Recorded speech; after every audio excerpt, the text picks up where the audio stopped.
আসসালামু আলাইকুম সুপ্রিয় শিক্ষার্থীরা, কেমন আছেন আপনারা সবাই? আশা করি আপনারা সকলেই অনেক অনেক অনেক ভালো আছেন, সুস্থ আছেন। আমার প্রিয় ভাই বোন, আশা করছি আপনারা সবাই পড়াশোনার সাথে আছেন এবং স্বপ্নের সাথে আছেন। আজকে আপনাদের সকলের সাথে মধুদার আপডেট পেজের পক্ষ থেকে আমি আপনাদের মঈন স্যার, মঈন ভাই আবার আপনাদের সামনে চলে এসেছি সাধারণ জ্ঞানের খুবই দুর্দান্ত একটা ক্লাস নিয়ে। এবং আজকের ক্লাসটা আমরা কিন্তু এমসিকিউ আকারে সাজিয়েছি, পাশাপাশি আমরা কিন্তু এই ক্লাসটার মাধ্যমে উপজাতি যে কন্টেন্টটা, যেটা থেকে বারবার বারবার এই নিবন্ধনের পরীক্ষাগুলোতে প্রশ্ন এসেছে, সেগুলো সম্পর্কে বিস্তারিত জানার চেষ্টা করব। তো প্রিয় ভাই বোনেরা, যারা যারা যুক্ত হচ্ছেন সবাই একটু কষ্ট করে আমাদেরকে কমেন্টে জানান যে আমার ভয়েস কি ক্লিয়ার কিনা, আমাকে ক্লিয়ারলি দেখা যাচ্ছে কিনা, শোনা যাচ্ছে কিনা, সবকিছু ক্লিয়ার আছে কিনা একটু কষ্ট করে জানান। আমি একটু দেখতে চাই যে কে কে কোথা থেকে যুক্ত হয়েছেন। আজকের ক্লাসটা কিন্তু খুব ইন্টারেস্টিং, আবারও বলে রাখছি আজকের ক্লাসটা বাংলাদেশ বিষয়াবলীর one of the most important topic, যেটা হচ্ছে ট্রাইব বা উপজাতি। সেই উপজাতি নিয়ে ইনশাল্লাহ আপনাদের সামনে আমি হাজির হয়েছি একটা খুবই গুরুত্বপূর্ণ ক্লাস নিয়ে। তো আপনারা সবাই জানেন যে মধুদার আপডেটে আমরা সবাই মিলে আবারও চেষ্টা করছি যেন আমাদের স্বপ্নবাজ তরুণদের স্বপ্ন পূরণের লক্ষ্যে আমরা কিছু দিতে পারি তাদেরকে। তো সেই উপলক্ষে কিন্তু আমরা ফ্রি ক্লাসগুলো একদম ধারাবাহিকভাবে আপনাদের জন্য আয়োজন করছি। তো আপনাদের একটাই আকাঙ্ক্ষা আপনাদের কাছে এবং একটাই প্রত্যাশা, সেটা হচ্ছে যারা যারা আজকের ক্লাসটা করবেন, আজকের ক্লাসটা করার সাথে সাথে আজকের ক্লাসটা সবাই একটু কষ্ট করে আপনাদের সকল ফ্রেন্ড সার্কেলের কাছে শেয়ার করে দিবেন। যারা যারা শেয়ার করবেন সবাই একটু কষ্ট করে লেখেন কমেন্টে যে sir share done. Share done হলে কিন্তু আমরা আমাদের ক্লাসে চলে যাব। এবং খুবই দ্রুত জানাতে হবে কমেন্টে যে আমার ভয়েস কি ক্লিয়ার আছে কিনা, আমাকে ক্লিয়ারলি দেখা যাচ্ছে কিনা, শোনা যাচ্ছে কিনা, সবকিছুই। আমি একটু দেখি কারা কারা আমাদের সাথে যুক্ত হয়েছে অলরেডি। আমাদের সাথে যুক্ত হয়েছে মাহমুদ আক্তার। ওয়ালাইকুম আসসালাম মাহমুদ আক্তার। সবাই একটু কমেন্টে জানান সবকিছু ক্লিয়ার আছে কিনা, একটু কষ্ট করে কমেন্টে জানান। কে কোন জেলা থেকে আমাদের এই ফ্রি ক্লাসগুলো এনজয় করছেন এবং আমাদের এই পরিবারের সদস্য হতে পেরেছেন, সবাই একটু কষ্ট করে কমেন্টে জানান। আমি সকলের কমেন্টের আশায় থাকলাম। আমাদের সাথে আকরাম আহমেদ যুক্ত হয়েছে। আপনারা সবাই জানেন যে খুবই সংক্ষিপ্ত সময়ের মধ্যে কিন্তু আমাদের 19তম যে সার্কুলারটা আছে সেটা আসতে যাচ্ছে, পাশাপাশি বাংলাদেশের অনেকগুলা জবের সার্কুলার কিন্তু আসতে যাচ্ছে। তো সেক্ষেত্রে আমাদের প্রস্তুতিটা হওয়া উচিত খুবই তীক্ষ্ণ। আমাদের যে যে জায়গাগুলোতে ল্যাকিংস আছে সেগুলো কিন্তু বারবার করে প্র্যাকটিস করার মাধ্যমে আমাদের সলভ করা উচিত। তো সেই প্রত্যাশা নিয়েই কিন্তু আপনাদের সামনে আমাদের মধুদার আপডেটের পক্ষ থেকে এই গুরুত্বপূর্ণ লাইভ ক্লাসগুলো আমরা নিয়ে আসছি। তো প্রিয় শিক্ষার্থীরা, লেট করার কোনো সুযোগ নাই, খুবই দ্রুত আমাদের ক্লাসটা একটু এনজয় করতে হবে। এবং যারা যারা যুক্ত হচ্ছেন সবাই একটু কষ্ট করে একটু কমেন্টে জানিয়ে দিতে হবে কেমন আছেন আপনারা এবং সবকিছু ক্লিয়ার আছে কিনা। ওকে, জাহিদুল ইসলাম তালুকদার আমাদের সাথে আছেন। ওয়ালাইকুম আসসালাম স্যার। আমাদের সাথে আছেন মাহমুদা। সবাই একটু কষ্ট করে একটু 5টা মিনিট আপনাদেরকে সময় দেবো, তারপরে আমরা ক্লাসের দিকে চলে যাব। কিন্তু সবাই একটু কষ্ট করে শেয়ার করতে হবে, আজকের ক্লাসটা খুবই গুরুত্বপূর্ণ। সবাই সবাই সবাই বাধ্যতামূলকভাবে আজকের ক্লাসটা শেয়ার করতে হবে যেন এই ক্লাসটা আপনাদের টাইমলাইন থেকে হারিয়ে না যায়। এবং শেয়ার হলে কমেন্ট একটু কষ্ট করে করবেন যে শেয়ার ডান। আর যাদের শেয়ার করতে ঝামেলা তারা একটু কষ্ট করে @ লিখে হাইলাইট করে দেবেন খুব সুন্দরভাবে। হাইলাইট করলেই দেখবেন যে আপনাদের যত ফ্রেন্ড সার্কেল আছে, যারা চাকরি প্রত্যাশী, যারা আপনাদের এই ক্লাসগুলো করলে ইনশাল্লাহ বেনিফিটেড হবে, তারা সবাই কিন্তু এই ক্লাসটা উপভোগ করতে পারবে। অলরেডি জাস্ট আমরা দাঁড়িয়েছি 3 মিনিটের কাছাকাছি। অলরেডি 100+ স্টুডেন্ট আমাদের সাথে যুক্ত হয়েছে। আমরা আর কিছুক্ষণ অপেক্ষা করব, তারপরে আমরা ক্লাসের দিকে চলে যাব। এর মধ্যেই যারাই আজকে ক্লাসটাতে যুক্ত হচ্ছেন সবাই একটু কষ্ট করে কমেন্টে জানান কে কোন জেলা থেকে আমাদের সাথে যুক্ত হচ্ছেন এবং খাতা কলম নিয়ে একটু রেডি হয়ে যান যেন আমাদের আজকের ক্লাসটা এনজয় করতে পারেন। মধুদার আপডেটের আজকের যে ক্লাসটা, এই ক্লাসটাতে আমি আপনাদের মঈন ভাই, মঈন স্যার আপনাদের সামনে আছি।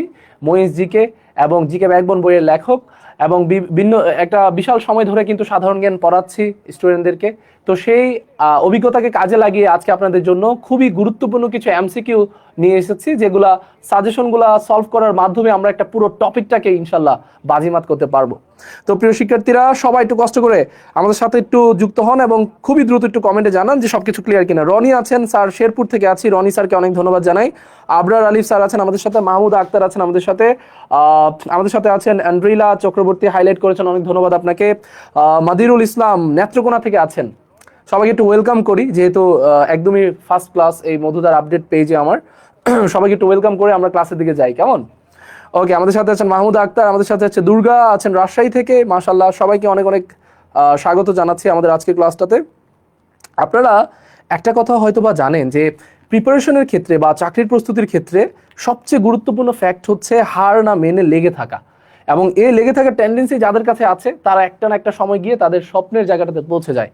এবং এই যে খুবই দ্রুত সময় যারা আপডেট নিউজটা জেনে যে আজকে 9টা বাজে ক্লাস হবে সেটা জেনে ক্লাসে চলে এসেছেন, আপনাদের সকলকে আপনাদের এই পাংচুয়ালিটির জন্য আমি আবারও আমাদের এই ক্লাসে সাদর আগমন জানাচ্ছি বা অভ্যর্থনা জানাচ্ছি।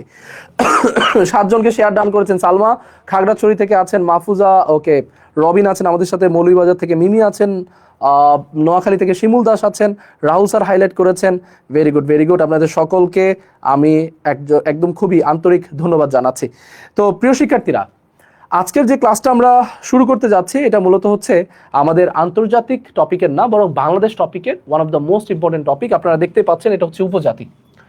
উপজাতি বা ক্ষুদ্র নিগোষ্ঠী বা যাকে আমরা ট্রাইব বলে থাকি। তো এই উপজাতি বা ক্ষুদ্র নিগোষ্ঠী থেকে বিভিন্ন বছরে কিন্তু বিভিন্ন ধরনের প্রশ্ন এসেছে।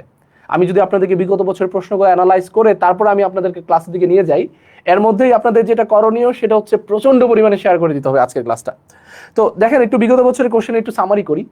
2012-13 সেশনের পরবর্তী সময়টাতে দেখবেন প্রত্যেকটা চাকরির পরীক্ষাতে এই উপজাতি টপিকটা থেকে আসতো, বিশেষ করে তাদের ধর্ম সেন্ট্রিক, যে ত্রিপুরাদের ধর্ম কোনটা, অথবা ধরেন গারোদের ধর্ম কোনটা, অথবা চাকমারা কোন ধর্মের অন্তর্ভুক্ত, এই ধরনের প্রশ্ন আসতো, অর্থাৎ তাদের ধর্ম থেকে প্রশ্ন আসতো। 2015-16 বা তার পরবর্তী সময়ে একদম 19 সাল পর্যন্ত আমরা দেখেছি উৎসব রিলেটেড প্রশ্নগুলো বেশি এসেছে, যে ওয়াঙ্গালা কাদের উৎসব, বিজু কাদের উৎসব, হ্যাঁ সাংরাই কাদের উৎসব, এই ধরনের প্রশ্নগুলো থেকে প্রশ্ন আসতো। রিসেন্ট সময়ে অর্থাৎ 2019 সাল পরবর্তী সময়ে, করোনার পরবর্তী সময়ে আমরা দেখেছি বেশিরভাগ প্রশ্নইগুলাই আসে অবস্থান থেকে। ধরেন আপনাকে প্রশ্ন করলো চাকমারা কোথায় থাকে, আপনাকে প্রশ্ন করলো যে তঞ্চঙ্গরা কোথায় থাকে, বম উপজাতি কোথায় থাকে, ধরেন বললো মুরংরা কোথায় থাকে। এই ধরনের অবস্থান থেকে কিন্তু বর্তমান সময়ে বেশি প্রশ্ন কিন্তু আপনারা দেখবেন উপজাতি থেকে আসছে, এবং খুব কম প্রশ্ন মানে পরীক্ষার সেক্টরই আছে যেখানে উপজাতি থেকে প্রশ্ন আসে না। এই জন্যই এই খুবই ইম্পর্টেন্ট টপিকটা আজকে বাছাই করা হয়েছে। আশা করছি আপনারা সবাই যুক্ত হয়ে গেছেন। যেহেতু যুক্ত হয়ে গেছেন, চলেন আজকের ক্লাসটা আমরা শুরু করে দেই। আমি আপনাদের সাথে একটু শেয়ার করে দেই। সবাই বলবেন যে স্যার নিজে শেয়ার করে না, আমাদেরকে শুধু শেয়ার করতে বলে। আচ্ছা প্রিয় শিক্ষার্থীরা, দেখেন আমরা তাহলে ক্লাসের দিকে চলে যাচ্ছি। সবাই একটু কষ্ট করে আমাদেরকে একটু রেডি কমেন্ট করেন যে স্যার রেডি কমেন্ট করলেই কিন্তু আমরা এখন ক্লাসটা শুরু করে দেবো।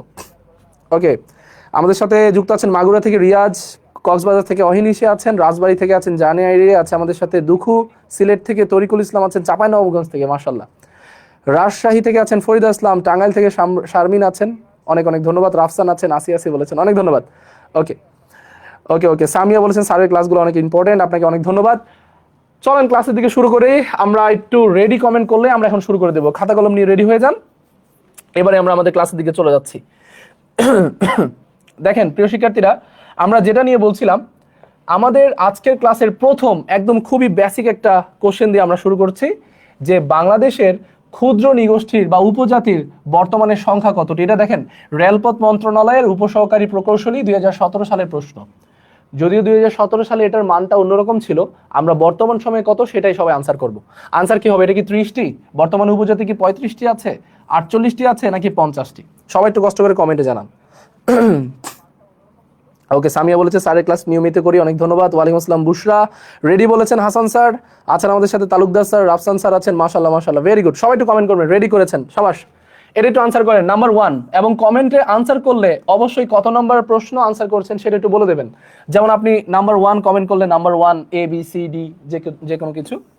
তো এটা কমেন্ট করতে করতে আমি একটু আনসার বলে দেই, কিছু আপনাদেরকে একটু ব্যাখ্যা করি।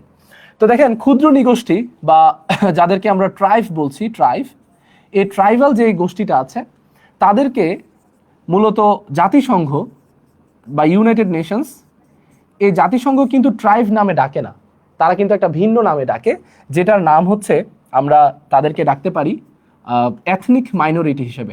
এথনিক মাইনরিটি হিসেবে তাদেরকে ডাকা যায়, বা তাদেরকে মূলত জাতিসংঘ এথনিক মাইনরিটি নামেই কিন্তু তাদেরকে চেনে। তো এখন দেখেন এই এথনিক মাইনরিটি বা আমরা যাকে উপজাতি বলছি, উপজাতির বর্তমান সংখ্যা আপনারা অলরেডি আনসার করেছেন। অলরেডি আমি আশা রাখছি সবাই 50, ভেরি গুড, সবাই 50টা আনসার করেছেন। আমরা জানি যে বর্তমানে যে উপজাতি সংখ্যা আছে, বর্তমানে 50টি কিন্তু বাংলাদেশ উপজাতি পাওয়া যায়। 2022 সালে যে আমাদের জনশুমারি হয়েছে সেটা অনুযায়ী আমরা 50টি উপজাতি গোষ্ঠী সম্পর্কে জানি। এখন এই 50টি উপজাতির আবার কিছু স্পেসিফিক ভাষা আছে, যদিও এটা নিয়ে দ্বন্দ্ব আছে। রিসেন্ট সময়ে অনেকগুলো বইতে আপনারা দেখবেন 36টি, আগে 32টি। আপনারা দুইটা আনসার থাকলে 36টি ভাষাকেই কিন্তু বেছে নেবেন, এটা কিন্তু অ্যাকুরেট আনসার। তো সেক্ষেত্রে বাংলাদেশের বর্তমানে উপজাতির সংখ্যা 50টি এবং তাদের ভাষা হচ্ছে 36টি।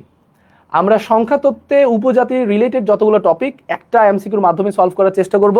আর আপনারা যারা যারা ক্লাস করছেন তারা সবাই একটু নোট ডাউন করবেন, পাশাপাশি প্রশ্নটার উত্তর কমেন্টে করবেন। তো দেখেন, বর্তমানে উপজাতি আছে 50টা, তাদের ভাষা 36টা।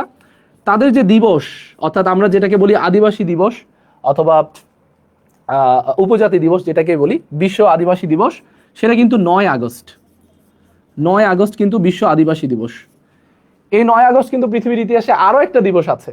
আমরা পড়েছিলাম হয়তোবা যে যখন দ্বিতীয় বিশ্বযুদ্ধ চলাকালীন সময়ে 6 আগস্টে হিরোশিমায় এবং 9 আগস্টে নাগাসাকিতে ফ্যাটম্যান পারমাণবিক বোমাটা নিক্ষেপ করা হয়, অর্থাৎ এটা নাগাসাকি দিবস নামে কিন্তু বিখ্যাত। তাহলে 9 আগস্ট এটা কিন্তু নাগাসাকি প্লাস বিশ্ব আদিবাসী দিবস। আদিবাসী দিবস, আদিবাসী দিবস। পাশাপাশি আরো একটা জিনিস মাথায় রাখতে পারেন, সেটা হচ্ছে আমাদের সংবিধানে যেহেতু সংখ্যা তত্ত্বের কথাগুলো বলেছি, অর্থাৎ সংখ্যা রিলেটেড সবগুলো তথ্য এটাতে আমি দিয়ে দিচ্ছি। আমাদের যে সংবিধান আছে, বাংলাদেশের যে কনস্টিটিউশন আছে, সেই সংবিধানের 23-এর ক নাম্বার অনুচ্ছেদে, 23-এর ক নং যে অনুচ্ছেদ, এই 23-এর ক নং অনুচ্ছেদে কিন্তু উপজাতি নিয়ে কথা বলা আছে। তাহলে প্রিয় শিক্ষার্থীরা, আমরা ছোট্ট একটা এমসিকিউ দিয়ে উপজাতি রিলেটেড যতগুলা সংখ্যা তত্ত্বের খেলাগুলো আছে সবগুলো সলভ করে নিলাম। তাহলে বাংলাদেশের বর্তমানে উপজাতির সংখ্যা 50টি, তাদের ভাষা আছে 36টি, তাদের আদিবাসী দিবস হচ্ছে 9 আগস্ট, এবং তাদের নিয়ে বাংলাদেশের কনস্টিটিউশনের 23-এর ক নাম্বার অনুচ্ছেদে বলা আছে। তাহলে যদি কখনো প্রশ্ন আসে যে জাতি আমাদের যে উপজাতি আছে, এই উপজাতি নিয়ে বাংলাদেশ সংবিধানে কত নং অনুচ্ছেদে বলা আছে, আপনি অবশ্যই আনসার করবেন 23-এর ক নাম্বার অনুচ্ছেদে বলা আছে। Okay, very good, very good. Sumaiya Khan বলেছেন ভেরি ইনফরমেটিভ, অনেক ধন্যবাদ। প্রিয় শিক্ষার্থীরা, দেখেন 171 জন আছেন। আমাদের মধুদার আপডেট এই পেজটা কিন্তু পুরো বাংলাদেশে এখন ভাইরাল হয়ে গেছে, এবং আমরা সবাই জানি যে আমরা এটা নিয়ে কাজ করছি এখন, যেন শিক্ষার্থীদের একটা খুবই ভালো কিছু আমরা ব্যাকআপ দিতে পারি। তো আমরা কিন্তু এখন মনটাকে অনেক বেশি উজাড় করার চেষ্টা করব। আর আল্লাহ তাআলা তাদেরকেই পছন্দ করেন যাদের মন উজাড়, যারা অন্যজনের জন্য ভাবেন। তো আমি চেষ্টা করি যেন আপনাদেরকে একটু বেশি ইনফরমেশন দেওয়ার জন্য, আর আপনারা চেষ্টা করেন যেন আমাদের আজকে অডিয়েন্স যেন বেশি থাকে, অর্থাৎ প্রচুর পরিমাণে যেন আপনারা শেয়ার করতে পারেন। ওকে, আমাদের সাথে অনেকেই আছেন, অনেক ধন্যবাদ। আমাদের সাথে যারা যারা যুক্ত আছেন সবাই রাইট অ্যান্সার করেছেন। আমি একটু নামগুলো পড়ি। শারমিন, তারপর হচ্ছে হাসান হাওলাদার, তারপর হচ্ছে মাদিরুল, মিনময়, তারপর হচ্ছে আন্দ্রিলা চক্রবর্তী, তারপর হচ্ছেন মাহমুদ, তারপর হচ্ছে মমতাজ। সবার নাম তো পড়া সম্ভব না, তারপরে কিছু কিছু নাম আমি পড়লাম যেন আপনারা একটু মোটিভেট হন, ঠিক আছে? দুঃখিত। তাহলে 1 নম্বর প্রশ্নটা সবাই ডান, সবাই একটু বলে ফেলেন যে স্যার ডান। ডান হলে আমরা 2 নম্বরে চলে যাব। তাহলে আনসারটা কি হবে? আনসারটা হবে একদম ইজি। এটা আমরা যখন প্রশ্ন সলভ করি তখন আমাদের কাছে মনে হয় আরে এই বাচ্চাদের প্রশ্ন কি পরীক্ষাতে দিছে। আপনি দেখবেন 32তম বিসিএস একটা প্রশ্ন আসছে, বাংলাদেশের জাতীয় ফলের নাম কি, এবং কাকতালীয় ভাবে অনেকে ওটা ভুলও করছে যে বাংলাদেশের জাতীয় ফল কাঁঠাল, এটাও ভুল করছে। তো এই যে বিষয়টা, অর্থাৎ আমাদের যখন আমরা একটা প্রেশারের মুহূর্তে থাকবো, যখন আমাদের মাইন্ড একটা প্রেশারাইজ একটা সিচুয়েশনের মধ্যে থাকবে, একটা ওয়েদারে থাকবে, তখন আমাদের ইজি জিনিসগুলো ভুল করা স্বাভাবিক। তো সেক্ষেত্রে এই ধরনের ইজি জিনিসও অনেকে ভুল করে ফেলে, এবং এটা কিন্তু একটা রেল মন্ত্রণালয়ে আসা পরীক্ষার প্রশ্ন।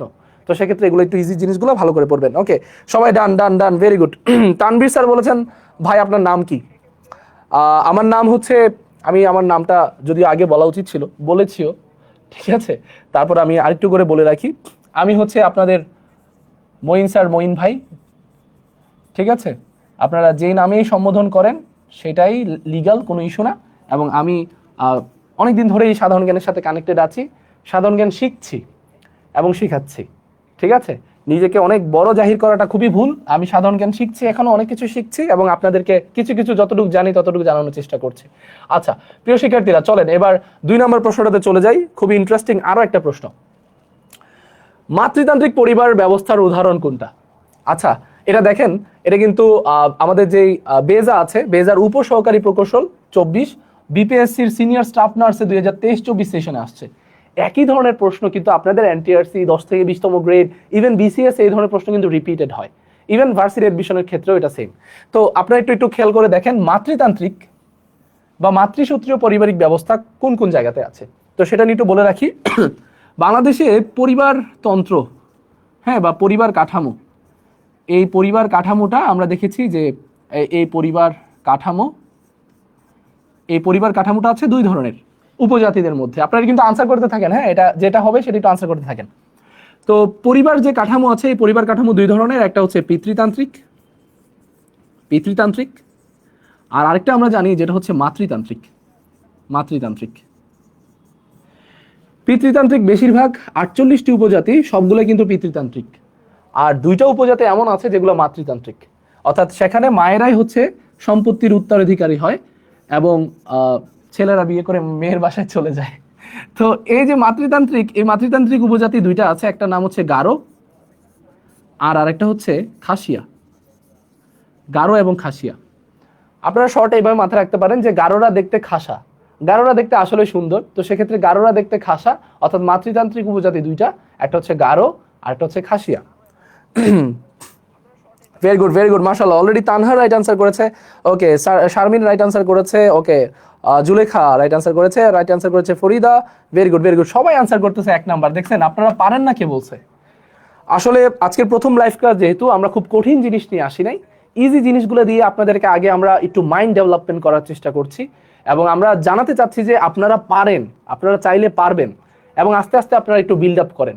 প্রথম দিনই ধাক্কা দিয়ে একদম খুব পড়াশোনা করে ফেললাম, দরকার নাই। আমরা স্লো বাট স্টেডিলি খুব সুন্দরভাবে একটু ভালো জায়গায় পৌঁছাবো ইনশাল্লাহ। ওকে, 2 এর ক সবাই রাইট অ্যান্সার করেছেন। তাহলে মাতৃতান্ত্রিক পরিবার ব্যবস্থা হচ্ছে গারো এবং খাসিয়া, এবং খাসিয়া গোত্র থেকে কিন্তু প্রশ্ন এসেছে অনেকবার। আপনারা জানেন যে খাসিয়া গোত্রের কিন্তু একজন খেতাববিহীন মুক্তিযোদ্ধা আছে। কে পারবেন বলেন তো? একজন খেতাববিহীন মুক্তিযোদ্ধা কিন্তু আমরা দেখেছি যে খেতাববিহীন মুক্তিযোদ্ধা, এই মুক্তিযোদ্ধা কিন্তু খাসিয়া গোত্র থেকে আমরা পেয়েছিলাম। তার নাম হচ্ছে কাকন বিবি। কাকন বিবি, এই কাকন বিবি কিন্তু খাসিয়া গোত্রের, এবং তিনি কিন্তু এই কাকন বিবি কিন্তু খাসিয়া গোত্রের পাশাপাশি তিনি কিন্তু মুক্তি বেটি নামে পরিচিত ছিল। মুক্তি বেটি, মুক্তি বেটি নামে পরিচিত ছিল। তো মুক্তি বেটি বা কাকন বিবি তিনি কিন্তু খেতাববিহীন নারী মুক্তিযোদ্ধা, খেতাববিহীন নারী মুক্তিযোদ্ধা, এবং তিনি কিন্তু খাসিয়া গোত্র থেকে বিলং করে। ওকে, ওকে, আমাদের সাথে যুক্ত আছেন এমএসটি ববি, আমাদের সাথে আলামিন আছেন। গারো খাসিয়া 3টা। কোচকে বলা যায় না, কারণ কোচের মধ্যে পিতৃতান্ত্রিক এবং মাতৃতান্ত্রিক 2টারই ধারা আছে, কিন্তু অরিজিনাল মাতৃতান্ত্রিক বলতে আমরা 2টাকেই বুঝি, গারো এবং খাসিয়া। এমন দেখবেন যে সাঁওতালের মধ্যে কিন্তু মাতৃতান্ত্রিক একটা ভাইব আছে, বাট তারা কিন্তু ফুললি ওরকম না। তো সেক্ষেত্রে 2টাকে আপনারা লিগাল আনসার ধরবেন, একটা হচ্ছে গারো আর একটা হচ্ছে খাসিয়া।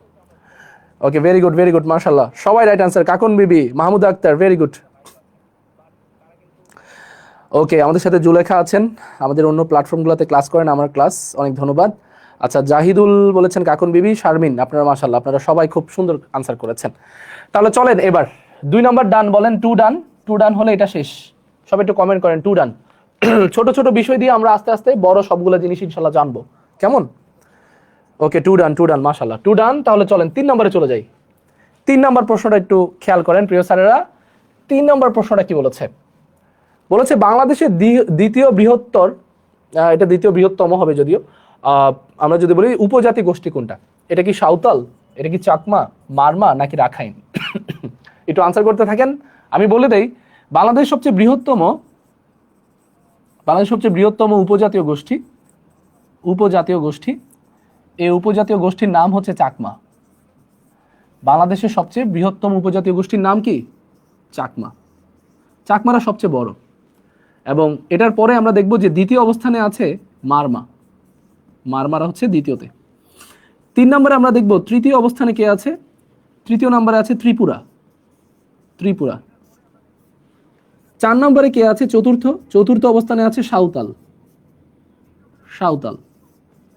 এবং এখানে একটা জিনিস খুবই ইন্টারেস্টিং এবং মনে রাখার বিষয়টা হচ্ছে, চাকমা, মারমা, ত্রিপুরা কিন্তু পাহাড়ি অঞ্চলে বেশি বসবাস করে। দেখবেন চাকমা, মারমা, ত্রিপুরা বেশিরভাগ পার্বত্য চট্টগ্রাম, ত্রিপুরারা কিছু অংশ কুমিল্লাতে বসবাস করে।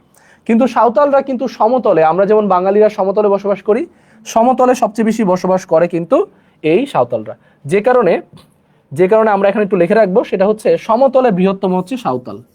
সমতলে বৃহত্তম, এই বৃহত্তম হচ্ছে সাঁওতাল।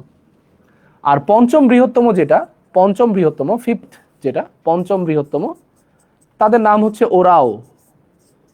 ওরাও নামের যে উপজাতি, এই ওরাও উপজাতির হচ্ছে পঞ্চম বৃহত্তম উপজাতি হচ্ছে ওরাও উপজাতি।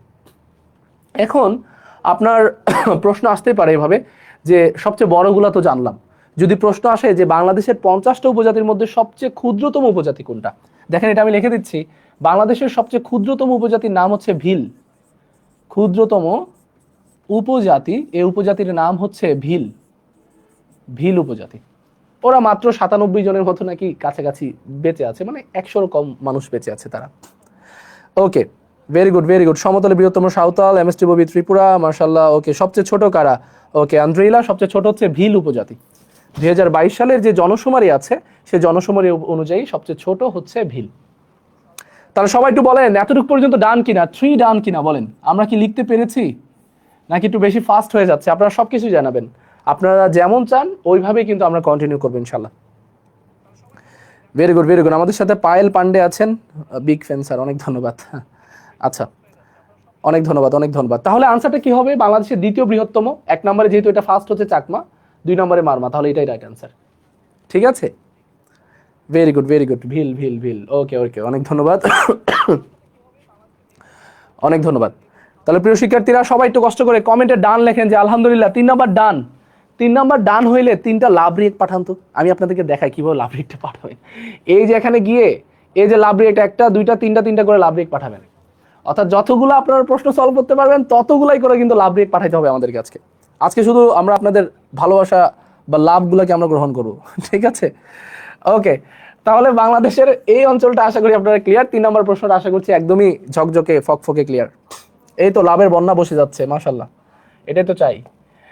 আচ্ছা, 4 নম্বর প্রশ্নে চলে আসি। দেখেন এখানে খুব ইন্টারেস্টিং আরো একটা প্রশ্ন আছে। 4 নম্বর প্রশ্নটা দেখেন, বাংলাদেশের কোন ক্ষুদ্র নিগোষ্ঠীর মানুষদের নিজস্ব বর্ণমালা এবং ভাষা আছে? এবং এটা প্রশ্নটা এসেছে জনপ্রশাসন মন্ত্রণালয়ের প্রশাসনিক কর্মকর্তা 2016 সালে যে প্রশ্ন এসেছিল সেটাতে। এটা কি চাকমা, এটা কি রাখাইন, মণিপুরি নাকি সাঁওতাল? কে আনসার করতে পারবেন? ওকে, শামীম মিদা ডান, ভেরি গুড। ওকে, রাফসান স্যার একটু ফাস্ট হচ্ছে, আচ্ছা একটু স্লো করব, সমস্যা নেই। আচ্ছা, একটু আস্তে আস্তে যাবো, প্যারা নাই।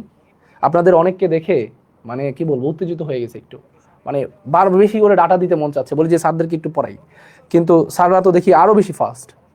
সমস্যা নেই, আমরা ইনশাআল্লাহ এগুলো খুবই সুন্দরভাবেই ডান করব। ওকে, আচ্ছা, clear clear clear, very good very good. আপনাদের অনেকে লাভ দিয়েছেন, আপনাদের লাভের জন্য আবার একটা ধন্যবাদ জানাই। তো বাংলাদেশে কোন ক্ষুদ্র নিগোষ্ঠী মানুষের নিজস্ব বর্ণমালা এবং ভাষা আছে? আমরা জানি যে বাংলাদেশের চাকমা যে উপজাতি, তারা কিন্তু ঐতিহ্যগত দিক থেকে বা তাদের ভাষা সংস্কৃতির দিক থেকে খুবই অনন্য এবং তাদের নিজস্ব কিন্তু ভাষা আছে। তো চাকমা যে লিপি আছে, চাকমা লিপি, ঠিক আছে, চাকমা যে নিজস্ব বর্ণমালা, এই চাকমা যে লিপি আপনারা জানেন হয়তোবা, এই চাকমা লিপিকে কিন্তু অজ্জোহা নামে ডাকা হয়, অজ্জোহা, অজ্জোহা নামে ডাকা হয়। পাশাপাশি চাকমা ভাষায় কিন্তু তারা, চাকমা ভাষায় রচিত একটা উপন্যাসও আছে, তাদের প্রথম যে উপন্যাস, ঠিক আছে, চাকমা ভাষায় রচিত প্রথম উপন্যাস, এই উপন্যাসের নাম হচ্ছে ফ্যাবো। আপনারা এটা হয়তোবা পড়েছেন অনেক জায়গাতে, এই প্রশ্নটা অনেকবার এসেছে, ফ্যাবো। এবং এটা রচয়িতা রচয়িতা দেবপ্রিয় চাকমা, দেবপ্রিয় চাকমা, দেবপ্রিয় চাকমা। তাহলে দেবপ্রিয় চাকমা এই ফ্যাবো নামের যে বিখ্যাত উপন্যাস সেটা রচনা করেছেন চাকমা ভাষায়। তাহলে এটা থেকে আমরা বুঝতে পারতেছি চাকমাদের নিজস্ব একটা ভাষা বা একটা বর্ণমালা বা তাদের একটা লিপি আছে। ঠিক আছে, এটা একটু মাথায় রাখবেন। আনসারটা হবে অবশ্যই অবশ্যই ক নাম্বার।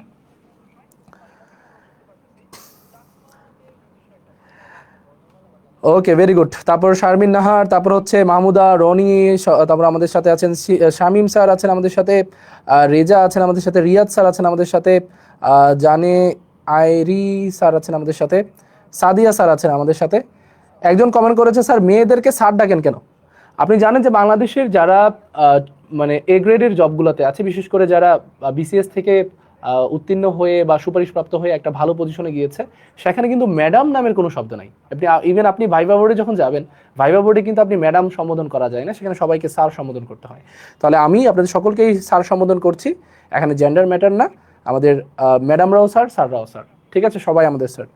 ওকে, জুলেখা স্যার রাইট আনসার করেছেন, দেবপ্রিয় চাকমা, আপনাদের সকলকে অনেক অনেক ধন্যবাদ। রাইট আনসার 100-তে 100, আপনারা দেখি সবাই ফাটাকেষ্ট। Very good, Debapriya, Debapriya, very good. তাহলে আনসারটা হবে চাকমা। অনেক ধন্যবাদ। তাহলে সবাই একটু বলেন যে 4 ডান। 4 ডান হলে আমরা নেক্সট কোশ্চেনে চলে যাব। একটু মাথায় রাখবেন, চাকমা যে লিপি আছে, চাকমা লিপিকে বলা হয় অজোহা। চাকমা ভাষায় রচিত প্রথম উপন্যাসের নাম হচ্ছে ফ্যাবো, যেটা রচয়িতা হচ্ছে দেবপ্রিয় চাকমা। দেবপ্রিয় চাকমা। ওকে, সাইফুল স্যার বলেছেন যে ক্লাসগুলো কোথায় পাওয়া যায়। আমাদের যে মধুদার আপডেট যে পেজটা আছে, এটাতে অবশ্যই আমাদের ক্লাসগুলো ইনশাল্লাহ রেকর্ডেড আকারেই থাকবে। তো ইনশাল্লাহ আপনারা সবাই এখান থেকেই পেয়ে যাবেন। কেমন? ওকে ওকে, আশা করছি clear. Okay, clear clear, very good very good. পরে কোশ্চেনটাতে চলে যাচ্ছি, চলেন। এখানে কি বলেছে দেখেন, বলেছে মগরা বাংলাদেশের কোথায় বাস করে। এখন আপনি এভাবে পড়ে ফেলেন যে মগারা কোথায় বসবাস করে। আমাদের বাংলাদেশে কিন্তু একটা শব্দ আছে মগা। মগা মানে হচ্ছে যে একটু ধরেন অন্যদের থেকে একটু কম বুঝে বা একটু তার ব্রেনের তার পরিমাপটা একটু কম করতে পারে আর কি। তো এখন আপনি মগরা থেকে যদি মগারা পড়েন তাহলে তো ঝামেলা। এটা হবে মগ। আমাদের অন্যতম একটা গুরুত্বপূর্ণ উপজাতি মগ উপজাতি। এই মগ উপজাতিরা বাংলাদেশের কোথায় বসবাস করে? সমাজসেবা অধিদপ্তর উপজেলা সমাজসেবা অফিসার 2006 সালের এই প্রশ্নটা এসেছে। আচ্ছা, মগরা কোথায় বসবাস করে? বান্দরবন, সিলেট, রাজশাহী নাকি ময়মনসিংহ? আমরা জানি যে মগরা অবশ্যই পার্বত্য চট্টগ্রাম এরিয়াটাতে বসবাস করে। আনসার করতে থাকেন, কোথায় বসবাস করে? ওকে, 4 ডান 4 ডান। রাফসান স্যার ডান বলেছেন। Okay, very good very good. MST Bobby বলেছেন ম্যাডাম বলায় এক ছেলেকে জেরে রাখছিল। এটা আবার কি হইলো? আচ্ছা, সবাই একটু এটা আনসার করেন যে মগরা কোথায় বসবাস করে। আপনাদেরকে এটা একটু বলে রাখি, আপনারা অনেকে এটাতে একটু কনফিউশনে থাকেন যে চট্টগ্রাম এবং পার্বত্য চট্টগ্রাম। দেখেন ভাই, চট্টগ্রাম মানে হচ্ছে একটা জেলা। প্রিয় স্যাররা সবাই একটু খেয়াল করবেন, চট্টগ্রাম বলতে আমরা একটি জেলাকে বুঝি। আর আমরা এটা পুরোটাই লিখে দিই এভাবে, চট্টগ্রাম মানে হচ্ছে একটি জেলা। আর যখন আমরা এটাকে বলবো পার্বত্য চট্টগ্রাম, পার্বত্য চট্টগ্রাম, পার্বত্য চট্টগ্রাম বলতে এখানে 3টি জেলাকে বোঝানো হচ্ছে। 3টি জেলা। 3টি জেলা আপনি খুবই শর্ট ফর্মে একটা ছোট্ট ওয়ার্ড দিয়ে মাথায় রাখতে পারেন, সেটা হচ্ছে খাবার। আপনারা দেখবেন যে পার্বত্য চট্টগ্রামে যে জেলাগুলো, সেই জেলাগুলোকে কিন্তু আপনি খাবার দিয়ে ডিফাইন করতে পারেন, কারণ সেখানকার খাবার কিন্তু খুব বৈচিত্র্যপূর্ণ। বাঁশ খায়, বাঁশের কোরল খুবই টেস্টি যদিও। তো তো এই জায়গায় খাবার দিয়ে আপনি মাথায় রাখতে পারেন। খা থেকে হচ্ছে খাগড়াছড়ি, খাগড়াছড়ি। বা থেকে হচ্ছে বান্দরবন, বান্দরবন। আর র থেকে হচ্ছে রাঙামাটি, রাঙামাটি। তাহলে খাগড়াছড়ি, বান্দরবন এবং রাঙামাটি, এই 3টা একসাথে খাবার দিয়ে মাথায় রাখতে পারেন পার্বত্য চট্টগ্রামের 3টা জেলা। ঠিক আছে, আমরা পার্বত্য চট্টগ্রামে কোন কোন উপজাতিরা আছে সেগুলো ইনশাল্লাহ এখনই পড়বো। তো এই পার্বত্য চট্টগ্রামের এই বান্দরবনে মূলত মগরা বসবাস করে। তাহলে আনসারটা হবে ক, এটা হবে answer. Imran Hossain sir right answer করেছেন, মাশাআল্লাহ, very good. Eva right answer করেছেন। জয় আছেন আমাদের সাথে, জয় স্যার। জানি স্যার আছেন আমাদের সাথে, এমএসটি ববি। শরীফুল ইসলাম স্যার, একটু ফাস্ট করিয়েন ভাই, মাগুরাতে বিদ্যুৎ নাই, কি যে অবস্থায় আছি। বিদ্যুৎ কোথায় নাই? বিদ্যুৎ, তেল সব জায়গায় সংকট। যদিও বাংলাদেশ তেলের দেশ, কিন্তু এখানে তেলের সংকট কিভাবে হচ্ছে আমি জানি না। আচ্ছা, সবাই চলেন। আফিফা, আফিফা বলেছেন বান্দরবন। ওকে, তারপর বলেছে জুলেখা বলেছে খারা বান্দর। ও বাবা, খাগড়াছড়ি, রাঙামাটি, বান্দরবন। হ্যাঁ, খারা বান্দর, এটা বলা যায়। খুব সুন্দর, দেখছেন, নিজেরাই টেকনিক তৈরি করেন। আচ্ছা, এমএসটি বলেছেন খাবার, ভেরি গুড, অনেক ধন্যবাদ। এবার আপনারা যদি চান তাহলে আমি বাংলাদেশের প্রত্যেকটা জেলায় কোন কোন জায়গায় কোন কোন উপজাতি আছে সেগুলো আপনাদেরকে একবার তুলিয়ে ধরে সবগুলো দেখাই দেবো। আপনারা কি এটা চান কিনা? আর না চাইলে আমরা শুধু এমসিকিউ সলভ করব। আপনারা যদি চান আমরা অবস্থান ভিত্তিক কিন্তু আলোচনা করব। এই যে দেখেন, আমাদের কিন্তু এখানে উপজাতির অবস্থান নিয়ে কিন্তু একটা অলরেডি স্লাইডও করা আছে। সো এটা আমাদের জন্য করাটা অত বেশি টাফও হবে না। তো আপনারা যদি চান সেক্ষেত্রে আমরা কিন্তু অবস্থান ভিত্তিক আপনাদেরকে ডাটাটা দিতে পারি। সবাই একটু কষ্ট করে কমেন্ট করতে হবে যে চাই। যদি না চান তাহলে আমরা দিব না। যদি বলেন চাই, তাহলে আমরা এখন ম্যাপ অ্যানালাইসিস করে প্রত্যেকটা অঞ্চলের অবস্থান থেকে কোন কোন অবস্থানে কোন কোন উপজাতি আছে সবগুলো বলে দেবো। ওকে, রনি আহমেদ বলেছেন চাই। আমি দেখি 3-4টা কমেন্ট পড়বো। যদি র্যান্ডমলি চান তাহলে কিন্তু আমরা এটাতে চলে যাবো ইনশাল্লাহ। কারণ আপনাদের আকাঙ্ক্ষার উপর ভিত্তি করে আমাদের, আপনাদের যতটুকু এক্সপেকটেশন তার উপরে ভিত্তি করে আমাদের দেওয়ার পসিবিলিটিটা বাড়বে। আপনারা যখন বেশি বেশি চাইবেন আমরা তখন বেশি বেশি দেবো ইনশাল্লাহ। ওকে ওকে, তালুকদার স্যার বলেছেন চাই, রনি স্যার বলেছেন চাই। ওকে, ভেরি গুড। মাহমুদ আক্তার বলেছেন চাই, ভেরি গুড। ওকে, প্রিন্স মোল্লা স্যার আছেন আমাদের সাথে, অনেক ধন্যবাদ, বুঝতেছেন। ওকে, অনেক ধন্যবাদ। ওকে, সৌরভ স্যার চাই, ওকে সবাই যেহেতু চায়, এখন কি আমি না দিয়ে পারি? তাহলে এবার আপনাকে যেটা করতে হবে, খাতায় খুব সুন্দরভাবে মনের মাধুর্য মিশিয়ে একটু বাংলাদেশের ম্যাপটা আঁকেন দেখি, আর না পারলে লিখে রাখেন, হ্যাঁ, ইস্যু না। তো দেখেন, আমাদের যে উপজাতির যে কনটেক্সটটা আছে, আমরা উপজাতির কনটেক্সটটাতে একটু যাই। তো উপজাতির মধ্যে বাংলাদেশের যে অঞ্চলটা, আমি ধরেন বাংলাদেশটাকে একটু একটু আপনাদের সামনে একটু তুলে ধরি। বাংলাদেশটা আসলে খুবই সুন্দর একটা স্ট্র্যাটেজিক লোকেশনে আছে। তো এই লোকেশনের মধ্যে যতগুলা উপজাতি আছে, সেই উপজাতিগুলা বোঝাটাও খুব কিন্তু গুরুত্বপূর্ণ। যদি এখানে খুব ছোট করে আঁকতে হয়েছে, যেহেতু জায়গা সংকট, আমরা একটু বড় করে আঁকতে পারলে হয়তো ভালো হইতো। আচ্ছা দেখি আমি একটু বড় করে আপনাদেরকে একটু দেখাতে পারি কিনা। আচ্ছা, তাহলে আমরা এটাকে একটু বড় করে এঁকে তারপর আপনাদেরকে দেখাচ্ছি। আচ্ছা, সবাই একটু কষ্ট করে বাংলাদেশটাকে একটু ড্র করার চেষ্টা করেন, তাহলে বাংলাদেশটা সবগুলা ডাটা আপনাদের খাতায় খুব সুন্দরভাবে এই বাংলাদেশের ডাটাগুলো চলে আসবে। কেমন? আচ্ছা, এই ধরেন আমাদের বাংলাদেশ, যদিও তেমন ভালো হয়নি, আর একটু সুন্দর হওয়া উচিত ছিল, এই জায়গাটা একটু বেশি মোটা হয়ে গেছে। আচ্ছা, বাংলাদেশটা খুব সুন্দরভাবে আঁকার চেষ্টা করবেন, নিজের দেশ যত ভালোভাবে সুন্দরভাবে গুছিয়ে আঁকা যায়, ঠিক আছে? আচ্ছা, এটা ধরেন বাংলাদেশ, হ্যাঁ, এটা আরো সুন্দরভাবে ইনশাল্লাহ আমরা নেক্সট ক্লাসগুলোতে ড্র করব। তো এই বাংলাদেশের মধ্যে প্রথম আমরা যে অঞ্চলটা নিয়ে জানবো সেটা হচ্ছে চট্টগ্রাম এবং পার্বত্য চট্টগ্রাম, যেটা হচ্ছে এই অঞ্চলটাতে, এটা হচ্ছে সিটিজি, এবং সিটিজি যেই পার্বত্য চট্টগ্রাম আছে সেটা আমরা পার্বত্য চট্টগ্রাম দিয়ে মনে রাখলাম, এটা হচ্ছে পার্বত্য চট্টগ্রাম। তাহলে এখানে টোটাল 4টা জেলা আছে, একটা চট্টগ্রাম, আর এটা হচ্ছে পার্বত্য চট্টগ্রামের 3টা, খাগড়াছড়ি, বান্দরবান এবং রাঙামাটি। তো এই অঞ্চলে টোটাল 15টা খুবই গুরুত্বপূর্ণ, আমরা দেখেছি 14টা বা তারও কম, 13টাও অনেক সময় বলা হয়, উপজাতীয় গোষ্ঠী আছে, যার মধ্যে one of the most important হচ্ছে চাকমা। চাকমারা এখানে বসবাস করে, এখানে বসবাস করে মারমারা, এখানে বসবাস করে চক, এখানে বসবাস করে খুমি নামের উপজাতি খুমি, এখানে বসবাস করে বম নামের উপজাতি, এখানে বসবাস করে বনযোগী উপজাতি, ঠিক আছে? তারপরে দেখবেন এখানে বসবাস করে লুসাই নামের যে উপজাতিরা আছে, এখানে বসবাস করে পাংখোয়া, ঠিক আছে? এবং এখানে বসবাস করে মুরং, মানে হচ্ছে মারমাকেই মগ বলা হয় যদিও, আর মুরং মানে হচ্ছে মুরো, এই মুরং নামের উপজাতি, এমন 14টা উপজাতি এই অঞ্চলটাতে বসবাস করে। তাহলে প্রিয় স্যারেরা, অবস্থান ভিত্তিক এই ডাটাটা আশা করছি আপনারা পারবেন। চাকমা, মারমা, এটা হচ্ছে চক, এটা একটু সুন্দরভাবে লিখে দেয়, এটা হচ্ছে চক, তারপর হচ্ছে খুমি, বম, বনযোগী, লুসাই, পাংখোয়া, তারপর হচ্ছে মুরং। ত্রিপুরাদের কিছু অংশ কিন্তু এই অঞ্চলটাতে বসবাস করে যদিও, ঠিক আছে? তাহলে এটা একটু মাথায় রাখবেন। ওকে, ক্লিয়ার ক্লিয়ার ক্লিয়ার। ওকে ওকে, ইভা বলেছেন মাশাআল্লাহ স্যারের মানচিত্র অঙ্কন বরাবরই অনেক সুন্দর, যদিও এখানে জায়গা নাই, মানচিত্রটা আঁকতে হবে নিজের দেশ মনে করে। হ্যাঁ, এটা ভিন্ন কথা, যদি আপনি মানচিত্রে ভারত দখল করতে চান বা চীন রাশিয়া দখল করতে চান, সেটা ভিন্ন কথা, কিন্তু মানচিত্রের একটা ভ্যালিডিটি আছে, সেটা নিয়ে একটু আঁকার চেষ্টা করবেন। এবার আসেন এটার পরের অঞ্চলটাতে চলে যাই আমরা। এই অঞ্চলটা হচ্ছে কুমিল্লা। এই কুমিল্লাটা কিন্তু খুবই ইম্পর্টেন্ট একটা অঞ্চল, রিজনালি এই কুমিল্লাটা খুব গুরুত্বপূর্ণ। কুমিল্লাতে আমরা এক্সট্রা করে যে অঞ্চলটাকে দাগাবো সেটা হচ্ছে, কুমিল্লাতে আছে ত্রিপুরা নামের উপজাতি, ত্রিপুরা, ত্রিপুরা উপজাতিরা কুমিল্লাতে আছে। এবং আপনারা জানেন হয়তো যে কুমিল্লার পূর্ব নাম হচ্ছে ত্রিপুরা, যেহেতু ত্রিপুরার পাশে আছে এটা, কুমিল্লার পূর্ব নাম হচ্ছে ত্রিপুরা। ওকে, এবার আমরা এটার ঠিক পাশে এই অঞ্চলগুলোতে দেখব, যেমন এই অঞ্চলটাতে আছে মৌলভীবাজার, মৌলভীবাজার, এই মৌলভীবাজার অঞ্চলটা কিন্তু এই অঞ্চলটাতে আছে। এবং মৌলভীবাজারে কোন কোন উপজাতি আছে কমেন্টে জানান দেখি, কে কে পারেন। এগুলো কিন্তু একটু খাতায় লেখেন প্রিয় স্যারেরা, খাতায় না লিখলে কিন্তু সম্ভব না, খাতায় লিখতে হবে এবং ডাটাগুলো অবশ্যই খাতায় তুলে নিতে হবে। ওকে, তাহলে মৌলভীবাজারে কে কে আছে দেখেন। একজন বলেছেন যে স্যার মৌলভীবাজারে কারা? আচ্ছা, মৌলভীবাজারে আছে বাংলাদেশের মুসলিম যে উপজাতি পাঙ্গন, এই পাঙ্গন উপজাতিরা এখানে আছে। পাশাপাশি আছে মণিপুরীরা, মণিপুরী উপজাতিরা। এখানে আছে সবর নামের উপজাতি, সবর। এখানে আছে ভূমিজ নামের উপজাতি, ভূমিজ। তাহলে ভূমিজ নামের উপজাতি কিন্তু এখানে থাকে, আর ত্রিপুরারা মূলত কুমিল্লাতে থাকে।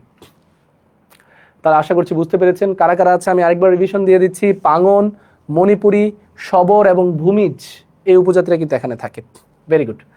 আচ্ছা, সবাই একটু বলেন তো এতটুকু পর্যন্ত বুঝতে পেরেছেন কিনা, এতটুকু পর্যন্ত ডান কিনা একটু কমেন্টে জানান। আমি সবাই একটু কমেন্ট দেখতে চাই, কারণ আপনারা যদি নাই বুঝেন তাহলে তো এখানে আমাদের এই কষ্টটাই একদম বৃথা। ওকে ওকে, ক্লিয়ার ক্লিয়ার, ভেরি গুড। এবার দেখেন উপরের অংশটা নিয়ে একটু আলোচনা করি। এই ছোট্ট জায়গাটা কিন্তু মোস্ট ইম্পর্টেন্ট। এই অঞ্চলটা হচ্ছে সিলেট। সিলেট সাইবার সিটি খ্যাত সিলেট, 360 আউলিয়ার দেশ খ্যাত সিলেট, ঠিক আছে। তার পূর্ব নাম কি বলেন তো? জালালাবাদ, শ্রীহট্ট, সেই সিলেট। তো শাহজালাল রাদিয়াল্লাহু তাআলা আনহু এর এই বিখ্যাত যে সিলেট, এই সিলেট অঞ্চলটা থেকে আমাদের খুবই গুরুত্বপূর্ণ কয়েকটা উপজাতির নাম সামনে আসে। যেমন আমরা সবাই জানি যে খাসিয়া, খাসিয়া, তারপরে হচ্ছে পাত্র, তারপরে হচ্ছে মুন্ডা নামের উপজাতিরা সেখানে চা শ্রমিক হিসেবে কাজ করে। চা শ্রমিক, চা শ্রমিক হিসেবে তারা কাজ করে। খাসিয়া, পাত্র, মুন্ডা, ঠিক আছে, তারা কিন্তু সেই জায়গাটাতে আছে। আমরা জানি মণিপুরীদের কিছু অংশ কিন্তু সিলেটে আছে। তারপর আমরা মূল আলোচনাটা করব সিলেটের অঞ্চলে খাসিয়াকে নিয়ে, কিন্তু মণিপুরীটা মৌলভীবাজার অঞ্চলে ধরবো। এতটুকু পর্যন্ত ক্লিয়ার স্যার? ডান ডান ডান, ওকে ভেরি গুড, বোঝা যায়, ভেরি গুড। সৌরভী স্যার ডান, ভেরি গুড। ওকে ওকে ওকে ওকে, মৌলভীবাজার সমস্যা নাই, মৌলভীবাজার আমরা এখানে ময়মনসিংহটাকে অ্যাড করে দিব, কোনো সমস্যা নাই। এটা জাস্ট বোঝার জন্য আপনাদেরকে দিলাম। আচ্ছা, তাহলে এবার দেখেন প্রিয় স্যারেরা, আমরা যে অঞ্চলটা নিয়ে আলোচনা করছিলাম, এবার সিলেটের পরে এই অঞ্চলটাতে আমরা বৃহত্তর ময়মনসিংহটাকে দেখব। এটা হচ্ছে বৃহত্তর ময়মনসিংহ। ময়মনসিংহ, এই বৃহত্তর ময়মনসিংহ যে অঞ্চলটা, এই বৃহত্তর ময়মনসিংহ অঞ্চলটাতে আমাদের আরো কিছু গুরুত্বপূর্ণ উপজাতিরা বসবাস করে। যেমন তাদের নামটা আমি এই জায়গাটাতে লিখে দিচ্ছি। একজনের নাম হচ্ছে গারো, তারা কিন্তু গারো পাহাড়ের পাদদেশে থাকে। আর আপনারা জানেন যে বৃহত্তর ময়মনসিংহ বলতে 4টা জেলাকে ইন্ডিকেট করা হয়, যেখানে ময়মনসিংহ, তারপর শেরপুর, তারপর জামালপুর, তারপর আছে নেত্রকোনা। এই 4টা জেলার মধ্যে ময়মনসিংহ এবং শেরপুরের মধ্যে বাংলাদেশের সবচেয়ে বড় পাহাড় গারো পাহাড় বিস্তৃত, এবং সেই পাহাড়ের পাদদেশেই কিন্তু আছে গারো নামের উপজাতি। তো গারো আছে, তারপর আপনি দেখবেন হাজং নামের উপজাতিরা আছে, হাজং। আপনি দেখবেন হদি নামের উপজাতিরা আছে, আছে হাদুই নামের উপজাতি, আছে কোচ নামের উপজাতি, কোচ। তাহলে গারো, হাজং, হদি, হাদুই, কোচ, এই 5টা উপজাতির সবচেয়ে টপ মোস্ট ইম্পর্টেন্ট, তারা কিন্তু বৃহত্তর ময়মনসিংহ অঞ্চলটাতেই থাকে। তাহলে এতটুকু পর্যন্ত clear? Very good, clear clear clear, মাশাআল্লাহ, ভেরি গুড। সবাই ক্লিয়ার বলেছেন, ভেরি গুড ভেরি গুড, সবাই ক্লিয়ার, মাশাআল্লাহ। তাহলে যেহেতু ক্লিয়ার বলেছেন, তাহলে চলেন আরো একটা পোর্শন নিয়ে আমরা একটু আলোচনা করি। যেমন এই অঞ্চলটা, এটা হচ্ছে রংপুর, এটা হচ্ছে রংপুর এবং দিনাজপুর অঞ্চল, এটা হচ্ছে দিনাজপুর। এই রংপুর এবং দিনাজপুর অঞ্চল অর্থাৎ উত্তরবঙ্গের এই অঞ্চলটাতে আমরা দেখেছি যে ওরাও নামের উপজাতিরা থাকে, ওরাও উপজাতিরা থাকে, প্লাস এই অঞ্চলটা থাকে রাজবংশী নামের যে উপজাতি আছে তারা কিন্তু এই অঞ্চলে থাকে। তাহলে রংপুর অঞ্চলে, দিনাজপুর অঞ্চলে থাকে ওরাও এবং রাজবংশী উপজাতিরা, যারা এই অঞ্চলটাকে পুরোটা অঞ্চলে কিন্তু তারা থাকে বিশেষ করে। হ্যাঁ, তো উত্তরবঙ্গের যদি আমরা বলি উত্তরবঙ্গের উপজাতি কারা? উত্তরবঙ্গের উপজাতি হচ্ছে ওরাওরা। এই ওরাওদের যে ভাষা সেটা কিন্তু খুবই গুরুত্বপূর্ণ। তাদের ভাষার নাম হচ্ছে কুরুক ভাষা, এবং তারা জাতিগত দিক থেকেও কিন্তু কুরুক জাতি হচ্ছে এই ওরাওরা। ওকে, ডান ডান, রিয়াজ স্যার বলেছেন ডান, মাহমুদা বলেছেন ডান, ক্লিয়ার বলেছেন জুলেখা, সামিরা বলেছেন ডান, আমাদের সাথে রাকিব জমাদার আছেন, আমাদের সাথে সৌরভ আছেন, বোঝা যায়, অনেক ধন্যবাদ। আচ্ছা, এবার এটার পরের অংশটা নিয়ে একটু আলোচনা করি। এই অঞ্চলটাতে আছে রাজশাহী, সবচেয়ে ক্লিন সিটি খ্যাত সেই বিখ্যাত রাজশাহী, যেখানে প্রচুর পরিমাণে গরম পড়ে, তাই না? সেই রাজশাহী, এই রাজশাহী অঞ্চলে আমাদের সমতলে বৃহত্তম যে উপজাতি সেটাই বসবাস করে, যার নাম হচ্ছে সাঁওতাল। ঠিক আছে, সাঁওতালরা কিন্তু এই রাজশাহীতে বসবাস করে। তারপর দেখবেন রাজশাহীর নিচের অঞ্চলটাতে আছে পাবনা। এই পাবনা অঞ্চলটাতে বসবাস করে মালো নামের উপজাতি, মালো প্লাস ঘাসি মালো, এই 2টা উপজাতি কিন্তু এখানে বসবাস করে, মালো এবং ঘাসি মালো নামের উপজাতি। এই উপজাতিগুলা পাবনা অঞ্চলে বসবাস করে, মালো এবং ঘাসি মালো। আপনারা হয়তো এগুলো নামগুলো একটু নতুন হতে পারে আপনাদের কাছে, কোনো ম্যাটার না, একটু পড়ার চেষ্টা করেন, ইনশাআল্লাহ আপনারা সবাই পারবেন। ওকে, done done done, very good, মাশাআল্লাহ, আপনারা সবাই তো পারছেন, সবাই ক্লিয়ার, ভেরি গুড। লাস্ট একটা ছোট্ট জায়গা দিয়ে শেষ করি, এই অঞ্চলটা যেটা নাম হচ্ছে পটুয়াখালী। যদিও সুন্দরবনে মুন্ডা উপজাতিরা আছে, পটুয়াখালী, এই পটুয়াখালী অঞ্চলটা এবং এই পাশে কক্সবাজার, এই পটুয়াখালী এবং কক্সবাজার এই অঞ্চলটাতে একটা উপজাতি বসবাস করে যেটার নাম হচ্ছে রাখাইন। এটাও কিন্তু খুব গুরুত্বপূর্ণ একটা উপজাতি বাংলাদেশের পার্সপেক্টিভে। রাখাইন, এই রাখাইন উপজাতিটা কিন্তু বসবাস করে পটুয়াখালী এবং কক্সবাজার। আপনি এভাবে মাথায় রাখতে পারেন বাংলাদেশের যে বিচ বা সমুদ্র এরিয়া সেখানে কিন্তু মানে রাখাইনরা বসবাস করে। আপনি কুয়াকাটা কখনো যদি যেয়ে থাকেন তাহলে দেখবেন যে সেই অঞ্চলটা কিন্তু রাখাইন পল্লী আছে। পাশাপাশি কক্সবাজারেও কিন্তু রাখাইনরা মার্কেটগুলোতে বেশিরভাগ সরব থাকে তারা। তো এতটুকু পর্যন্ত সবাই কি ক্লিয়ার? দেখেন কিছু সময়ের মধ্যে কিন্তু আমরা পুরো মানচিত্রটাই ডান করলাম। সবাই একটু কষ্ট করে বলেন যে এতটুকু পর্যন্ত ডান কিনা। অবস্থান ভিত্তিক যে তথ্যগুলো এগুলো কি ইনশাল্লাহ আমরা পারবো কিনা? প্রিয় স্যাররা সবাই একটু বলেন ডান। যদি ডান হয় আবার দুইটা দুইটা করে লাভ রেট পাঠাইতে থাকেন, ক্লিক করতে থাকেন, তাহলে বুঝতে পারবো যে ডান, সবাই ডান। ঠিক আছে, ওকে। আমাদের সাথে সৌরভ স্যার আছেন, ডান বলেছেন। শিমু বলেছেন ডান, জুলেখা বলেছেন ডান, ইভা বলেছেন ডান, মাশাআল্লাহ সবাই বলেছেন ডান, ভেরি গুড। আমরা চাই যে আমাদের থ্রুতে আপনারা কিছু শিখেন এবং আমরাও এই প্ল্যাটফর্মটাকে আরো গ্রো করতে পারি আপনাদের থ্রুতে। সবাই বলেছেন ডান, ভেরি গুড। রিয়াজ স্যার বলেছেন ডান, সৌরভ বলেছেন ডান, শিমু বলেছেন ক্লিয়ার, জুলেখা বলেছেন ক্লিয়ার, মাশাআল্লাহ মাশাআল্লাহ সবাই ডান। আমরা তো এটাই চাই যে আপনারা কিছু শিখেন এবং আপনাদের এই শিক্ষার ক্ষেত্রে একটু নতুন কিছু আমরা জানতে পারি। আচ্ছা, সামিরা বলেছেন সুন্দরবন। সুন্দরবনটা এই অঞ্চলে, হ্যাঁ। সুন্দরবন অন্তর্ভুক্ত জেলা 5টা, যেমন আমরা জানি সাতক্ষীরা, বাগেরহাট, খুলনা, বরগুনা, পটুয়াখালী। তার মধ্য থেকে মুন্ডা উপজাতিরা সুন্দরবনে থাকে। কিন্তু সুন্দরবনে কিছু লোকালস থাকে যাদেরকে আমরা বিভিন্ন নামে ডাকি। যেমন যে লোকালরা সেখানে গোলপাতা সংগ্রহ করে তাদেরকে আমরা বাওয়ালি বলে ডাকি। আর যারা সেখানে মধু আহরণ করে অর্থাৎ মধুর চাকগুলো সংরক্ষণ করে তাদেরকে আমরা মোয়ালি নামে ডাকি। একটা হচ্ছে বাওয়ালি আর একটা হচ্ছে মোয়ালি। কিন্তু সুন্দরবনের মূল উপজাতীয় গোষ্ঠী হচ্ছে মুন্ডা, এই যে এটা, যেটা সিলেটে যায় চা বাগানে কাজ করার জন্য। আচ্ছা, রাফসান স্যার বলেছেন ডান। সব টপিক থেকে কি এভাবে ক্লাস হবে? ইনশাল্লাহ আমরা এক একটা এমসিকিউ বেসড এক একটা টপিক আলোচনা করার চেষ্টা করবো যেন আপনারা খুব সুন্দরভাবে বুঝতে পারেন। ওকে, ডান ডান।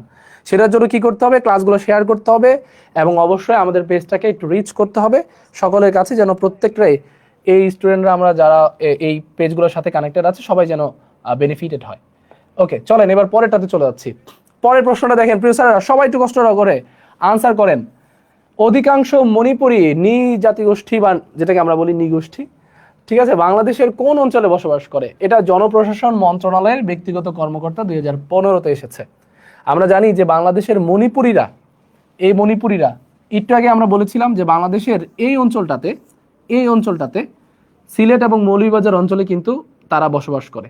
ঠিক আছে, তাহলে যেহেতু এখানে মৌলভীবাজার অপশন নাই, তাহলে আপনাকে আনসার করতে হবে কি? সিলেট আনসার করতে হবে। যদি প্রশ্নের মধ্যে সিলেট এবং মৌলভীবাজার দুইটাই থাকে তখন আপনাকে মৌলভীবাজার আনসার করতে হবে, কারণ অধিকাংশ মণিপুরী মৌলভীবাজারে বসবাস করে। কিন্তু অপশনে মৌলভীবাজার না থাকলে আপনাকে সিলেট আনসার করতে হবে। সবাই কি বুঝতে পেরেছেন প্রিয় স্যারেরা?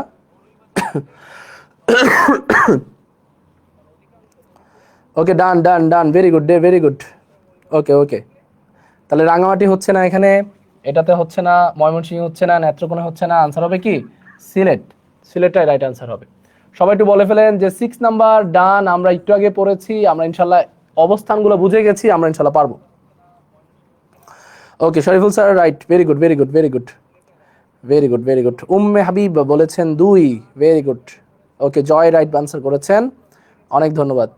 ওকে, Mahmud Akter, very good, right answer, খুবই সুন্দর আনসার করেছেন আপনারা। সুরাইয়া বলেছেন সিলেট, মাহমুদ আক্তার বলেছেন, অনেক অনেক ধন্যবাদ, সবাই রাইট আনসার, ভেরি গুড। আচ্ছা, তাহলে যদি রাইট আনসার হয় চলেন পরেরটাতে চলে যাচ্ছি আমরা। উত্তরবঙ্গে বসবাসকারী আদিবাসীদের ভাষা থেকে একটা প্রশ্ন আসছে এবং এই প্রশ্নটা কিন্তু আমরা দেখেছি রাজশাহী ইউনিভার্সিটির সরকার রাজনীতিতে 2013-14 সেশনে আসছে। উত্তরবঙ্গে বসবাসকারী, উত্তরবঙ্গ মানে কি? রংপুর, দিনাজপুর। দেখেন, রংপুর, দিনাজপুর, এটাই তো উত্তরবঙ্গ বোঝানো হয়, তাই না? পঞ্চগড় সেই অঞ্চলটা। তো রংপুর, দিনাজপুরে আমরা জানি বসবাস করে ওরাও নামের উপজাতি এবং ওরাওদের যে ভাষা সেটা হচ্ছে কুরুক ভাষা। তাহলে আনসারটা কি হবে? আনসারটা হবে কুরুক, এটা উচ্চারণটা হবে কুরুক। ঠিক আছে, কুরুক ভাষা। তাহলে এই কুরুক ভাষাটাই কিন্তু আনসার, রাইট আনসার হবে 4। যারা ক্লাসে মনোযোগী ছিলেন, এটা কিন্তু ছোট্ট করে আমি হিন্ট দিয়েছিলাম কিন্তু ক্লাসে, যারা মনোযোগী ছিলেন তারা কিন্তু এই আনসারটা করতে পারবেন। সবাই একটু বলেন দেখি প্রিয় স্যাররা, এটা কি হবে আনসার? এটা আনসারটা হবে কুরুক।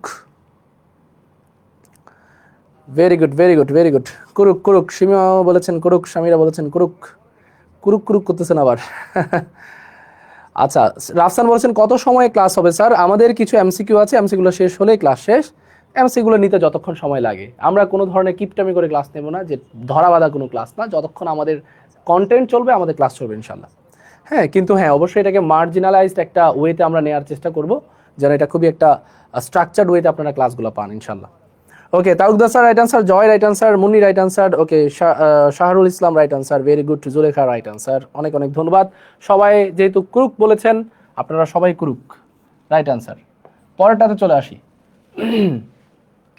দেখেন, এই প্রশ্নটা মূলত উপজাতিদের উৎসব নিয়ে একটা প্রশ্ন, যে বৈশুক কোন উপজাতিদের বর্ষবরণের উৎসব। এটা কিন্তু রিসেন্ট সময় হয়ে গেছে, আপনারা কিন্তু যারা একটু চোখ কান খোলা রেখেছেন, যারা নিউজ পোর্টালগুলো দেখেছেন অথবা টিভিতে দেখেছেন, এই বৈশুক যে উৎসব এটা কিন্তু খুবই মানে রিসেন্ট সময় হয়েছে। তো বৈশুক বাংলাদেশের বেতার সহ সম্পাদক 2019 সালে প্রশ্ন আসছে, এটা কি চাকমারা পালন করে, মারমারা, ত্রিপুরারা নাকি খাসিয়ারা? বৈশুক কাদের উৎসব বলেন? এটা একটু আনসার করার চেষ্টা করেন, খুবই ইজি একটা প্রশ্ন, বাট প্রশ্নটা বারবার আসে। ওকে, জ্যোতি সবার আগে রাইট আনসার করেছেন ত্রিপুরা। আচ্ছা, ভেরি গুড, জান্নাতুল জ্যোতি রাইট আনসার।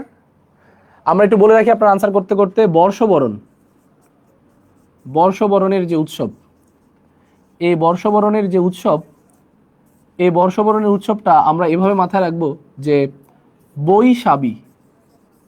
বৈশাবী, বৈশাবী বলতে এখানে বই থেকে হচ্ছে বৈশুক, এই বৈশুক হচ্ছে ত্রিপুরাদের বর্ষবরণের উৎসব, ত্রিপুরা। সা থেকে হচ্ছে সাংরাই, সাংরাই হচ্ছে মারমাদের উৎসব। আর বি থেকে হচ্ছে বিজু, এই বিজু হচ্ছে চাকমাদের উৎসব। এই তিনজনকে একসাথে বলা হয় বৈশাবী, অর্থাৎ বর্ষবরণের উৎসবকে একত্রে বলা হয় বৈশাবী। বই থেকে বৈশুক ত্রিপুরাদের উৎসব, সা থেকে সাংরাই মারমাদের উৎসব, বি থেকে বিজু চাকমাদের উৎসব। তাহলে প্রিয় স্যাররা পারা যাবে কিনা একটু কমেন্টে জানান তো, আপনারা ইনশাল্লাহ পারবেন কিনা। পরীক্ষাতে এই ধরনের প্রশ্ন আসলে লাভ দিয়ে আনসার করবেন ঠান্ডা মাথায়, ঠিক আছে? ইনশাল্লাহ আপনারা সবাই পারবেন, এটাতে না পারার মতো কিছুই নাই। খুবই ইজি একটা প্রশ্ন, কনফিউজিংও না তেমন, খুব ইজি একটা প্রশ্ন, আপনারা সবাই পারবেন। ওকে, জুলিখা রাইট আনসার করছেন, Sadia right answer, Umme Habiba right answer, মাশাল্লাহ মাশাল্লাহ, আরে আপনারা সবাই পাস, ভেরি গুড। আচ্ছা, আপনারা সবাই আশা করছি এতটুকু পর্যন্ত পারবেন। Okay, Mustafizur sir right answer, Bala right answer, Riaz right answer, বাবার রাজকন্যা আছেন রাইট আনসার, লিবন স্যার আছেন right answer, Aklima right answer, মাশাল্লাহ সবাই তো খুব দুর্দান্ত আনসার করতেছেন আপনারা, ভেরি গুড, আপনারা সবাই পাস। নাবি হোসেন রাইট আনসার, কাউসার রাইট আনসার, যে জায়েদ আছেন আমাদের সাথে, সকলকে অনেক ধন্যবাদ জানাচ্ছি। আচ্ছা, তাহলে এবার আমরা যে জিনিসটা নিয়ে একটু আলোচনা করার চেষ্টা করব সেটা হচ্ছে, আমাদের আজকের এই কন্টেস্টে আমাদের উপজাতীয় বর্ষবরণের শুধু উৎসব না, উপজাতের যতগুলা কানেক্টেড আমাদের উপজাতি উৎসব আছে সেগুলো আপনাদেরকে একদম ইজি ওয়েতে বুঝাই দেবো। ওকে, রাফসাদ স্যার বলেছেন স্যার খুব সুন্দর ক্লাস, দোয়া রইল আপনার জন্য, আপনাদের জন্য অনেক দোয়া। আমি দোয়া করি আপনারা খুব দ্রুত একটা স্টেবিলিটির মধ্যে চলে আসেন, আল্লাহ তাআলা আপনাদের খুব দ্রুত মনের আশাটা পূরণ করুক। সামাজিক যে মর্যাদার জন্য আমরা এত দৌড়াচ্ছি সেটা আল্লাহ তাআলা খুব দ্রুত দিয়ে দিক, হালাল একটা রিজিকের ব্যবস্থা তিনি করে দিক। তো দেখেন, উপজাতিদের উৎসবটা আপনি কিভাবে মাথায় রাখতে পারেন। আমি মজার ছলে আমার ক্লাসগুলোতে, অফলাইন ক্লাসগুলোতে মূলত এভাবে পড়াই, যে একজন গারোয়ান, গারোয়ান মানে হচ্ছে একজন গাড়ি চালক, তিনি চাবিটা রেখে দিয়ে স্টার জলসা দেখছে, মানে জলসা দেখছে। আর দেখবেন এই পাশ থেকে একজন মায়ের হাত আসলো, মা কি করলো, কিছু শশা মুছে তাকে খেতে দিল, যে বাবা খাও। এখন এই লাইনটা একটু ডিজি মনে হলেও এই দুইটা লাইন দিয়ে আপনি উপজাতিদের সকল উৎসব মনে রাখতে পারবেন। লাইনটা কি? লাইনটা হচ্ছে গারোয়ান, গারোয়ান মানে হচ্ছে গাড়ি চালক বা ড্রাইভার যাকে আমরা বলি, এভাবে মাথায় রাখবেন। তাহলে আমরা যদি এভাবে বলি যে গারোয়ান, গারোয়ান চাবি রেখে জলসা দেখে, চাবি রেখে জলসা দেখে, জলসা দেখে, মা সঙ্গে, মা সঙ্গে কি করলো, একটা শসা মুছিয়া খেতে দিল, শসা মুছিয়া ওকে খেতে দিল। এখন দেখেন এই যে ছোট্ট লাইনটা যদি মাথায় রাখেন, আসলে কি হয়, আমি পরীক্ষাতে জানি সাংগ্রাই নামের একটা উৎসব আছে, বিজো নামের একটা উৎসব আছে, একটা উৎসব আছে যেটার নাম হচ্ছে ধরেন ওয়াঙ্গালা, একটা নাম হচ্ছে জলকেলি। কিন্তু বিষয়টা হচ্ছে কোনটা কার উৎসব এটা নিয়ে আমাদের মাঝে মাঝে একটু গুলিয়ে যেতে হয়, অর্থাৎ আমরা এটাতে একটু কনফিউশনের মধ্যে পড়ি। তো আশা করছি এবার আর আমাদের মধ্যে এই ঝামেলাটা হবে না, আমরা সবগুলা এই ছোট্ট একটা টেকনিক দিয়ে মাথায় রাখতে পারবো। যেমন ধরেন গারোয়ান, এই গারোয়ান দিয়ে আপনি মাথায় রাখবেন গারো নামের যে উপজাতিরা আছে, এই গারো নামের উপজাতিদের উৎসবের নাম হচ্ছে ওয়ান গালা। ওয়ান গালা, তাহলে ওয়ান গালা হচ্ছে গারোদের উৎসব। আচ্ছা, এটা গেল নাম্বার ওয়ান, শেষ। গারোয়ান মানে গারোদের উৎসবের নাম ওয়ান গালা। আচ্ছা, চাবি থেকে আপনি মাথায় রাখতে পারেন চাকমা, চা থেকে চাকমা, এবং চাকমাদের উৎসবের নাম হচ্ছে বিজু। বিজু হচ্ছে চাকমাদের উৎসব। দুইটা ডান, আমি আস্তে আস্তে যাচ্ছি। গারো, ওয়ান গালা, চাকমা, বিজু। এবার দেখেন সে রেখে কি করছে, জলসা দেখতেছে কিন্তু। তাহলে রেখে থেকে আপনি মাথায় রাখবেন রাখাইন, রাখাইন নামের উপজাতি। এবং রাখাইনদের কিন্তু দুইটা উৎসব আছে, জল থেকে হচ্ছে জলকেলি, জলকেলি, প্লাস সা থেকে হচ্ছে সান্দ্রে, সা থেকে সান্দ্রে। তাহলে একটা হচ্ছে জলকেলি আর একটা হচ্ছে সান্দ্রে। তাহলে রাখাইনদের উৎসব দুইটা, জলকেলি, সান্দ্রে। আচ্ছা, একজন বলেছেন গারোয়ান চাবি রেখে জলসা দেখে। আচ্ছা, very good Samira, right answer. মা সঙ্গে, মা থেকে কিন্তু মারমা, কার মা? মারমা। আর সঙ্গে থেকে মাথায় রাখবেন সাংরাই, সঙ্গে থেকে কি মাথায় রাখবেন? সাংরাই। সাংরাই হচ্ছে সঙ্গে থেকে সাংরাই। পাশাপাশি দেখেন শোষা, এই শো থেকে হচ্ছে সোহরায়, সোহরায়, সোহরায়। আর সা থেকে হচ্ছে, এটা মূলত সোহরায় কাদের উৎসব? সাঁওতালদের উৎসব, সাঁওতাল, সাঁওতালদের উৎসব। তাহলে মারমাদের উৎসবের নাম সাংরাই, সাঁওতালদের উৎসবের নাম হচ্ছে সোহরায়। মুছিয়া, এই মুছিয়া থেকে মাথায় রাখবেন মু থেকে হচ্ছে মুরং, এবং সিয়া থেকে হচ্ছে মুরংদের উৎসব সিয়াসত, সিয়াসত। তারপর দেখবেন ওকে, ও থেকে হচ্ছে ওরাও। আর কে থেকে মাথায় রাখবেন কারাম, ক থেকে কি মাথায় রাখবেন? কারাম, কারাম হচ্ছে ওরাওদের উৎসব। ফাগুয়াও কিন্তু তাদের একটা উৎসব। তাহলে দেখেন একটা নিমিষেই আপনি একটা, দুইটা, তিনটা, চারটা, পাঁচটা, ছয়টা, সাতটা, আটটা, আটটা উপজাতির মানে বিখ্যাত বিখ্যাত সবচেয়ে গুরুত্বপূর্ণ যে উৎসবগুলো, যেগুলো প্রিভিয়াস ইয়ারে বারবার করে পরীক্ষাতে এসেছে, সবগুলো মুখস্থ করে ফেললেন। তাহলে সবাই একটু বলেন তো প্রিয় স্যারেরা, এটা কি পারবো কিনা ইনশাল্লাহ? ডান কিনা বলেন সবাই, একটু কমেন্ট করেন যে পারবো ইনশাল্লাহ। তাহলে গারোয়ান থেকে আমি একবার রিপিট করে দিচ্ছি, গারোয়ান চাবি রেখে জলসা দেখে, ওই যে গারোয়ান চাবি রেখে জলসা দেখতেছে, মা সঙ্গে শশা মুছিয়া ওকে খেতে দিচ্ছে। এটা যদি এআই জেনারেটেড, অনেক মানে কাঠখড়ি ফুরিয়ে এটাকে আমি বানিয়েছি, যাই হোক। তাহলে গারোয়ান মানে গারো, ওয়ান গালা, গারোদের উৎসবের নাম হচ্ছে ওয়ান গালা। চাবি থেকে চাকমা বিজু, চাকমাদের উৎসবের নাম বিজু। রেখে জলসা, রেখে থেকে রাখাইন, জলসা থেকে জলকেলি এবং সান্দ্রে, তাদের দুইটা উৎসব। মা সঙ্গে হচ্ছে মারমার সাংরাই। শোষা থেকে প্রথমে উৎসবটা আসবে সোহরাই, এবং সোহরাই সাঁওতালদের উৎসব। মুছিয়া থেকে মুরং এবং সিয়াসত, অর্থাৎ মুরংদের উৎসবের নাম সিয়াসত। আর ওকে মানে হচ্ছে ওরাও এবং কারাম, ওরাওদের উৎসবের নাম কারাম। দেখেন তো ইনশাল্লাহ পারবো কিনা আমরা এগুলা। খুবই ছোট্ট একটা টেকনিকে অনেকগুলো উপজাতি কিন্তু আমরা ডান করলাম। ভেরি গুড, ভেরি গুড, পারবো ইনশাল্লাহ। পাখি বলেছেন পারবো, কাবির বলেছেন, আশফিকা কাবির আছেন আমাদের সাথে, রাজিয়া সুলতানা, ভেরি গুড, সবাই রাইট আনসার, অনেক ইন্টারেস্টিং। সালমা অনেক ধন্যবাদ, মুস্তাফিজুর রহমান অনেক ধন্যবাদ। জিল্লুর রহমান বলছেন স্যার সাউন্ড কম, কি বলে রে? সাউন্ড কেন কম হবে? সাউন্ড তো একদম ধামাকা, ফাটাফাটি, ফাটাকেষ্ট সাউন্ড। ওকে, ডান ডান ইনশাল্লাহ, done, very good, very good. Umme Habiba done, সবাই কমেন্ট করেন। আর এই যে সুন্দর একটা, আপনাদেরকে এত সুন্দর একটা টেকনিক দিলাম, এবার আপনাদের পাঁচটা পাঁচটা করে লাভ দিতে হবে। একবারে লাভের রিয়েক্টে গিয়ে ক্লিক করতেই থাকেন যতক্ষণ পর্যন্ত আঙুল ব্যথা না হয়, তাহলে উপজাতিটা ডান ইনশাল্লাহ, আমরা সবাই পারবো।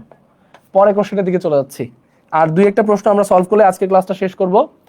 প্রশ্নটা দেখেন, পাহাড়ি জনগণের পক্ষে পার্বত্য চট্টগ্রাম শান্তি চুক্তি স্বাক্ষর করেন কে? আমরা জানি 1997 সালে 1997-এ পার্বত্য চট্টগ্রাম শান্তি চুক্তি হয়েছে।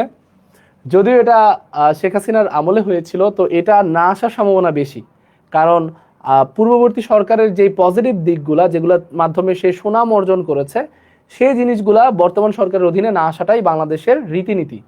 তো আপনারা এই জিনিসগুলো একটু দেখে পড়বেন, পলিটিক্স ওয়াইজ একটু পড়াশোনা করবেন। তারপর আমরা একটু জেনে রাখি, পাহাড়িদের যে চুক্তিটা হয়েছিল 1997 সালে, সেটাতে সরকারের সাথে সরকার ভার্সেস পাহাড়ি, যদিও পাহাড়ি নামটা আমার উচ্চারণ করতে খুবই দ্বিধাবোধ হয়, পাহাড়ি বলাটা উচিত না, তারপরেও আমরা এইভাবে করে লিখছি।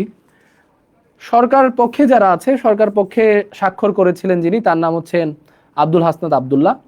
ঠিক আছে, তৎকালীন সময়ে তিনি চিফ হুইপ ছিলেন, চিফ হুইপ ছিলেন তিনি, তার নাম হচ্ছেন আবুল হাসনাত আবদুল্লাহ। আমি শর্ট ফর্মে হাসনাত আবদুল্লাহ লিখে রাখতেছি, আপনারাও হাসনাত আবদুল্লাহ লিখে রাখেন, হাসনাত আবদুল্লাহ।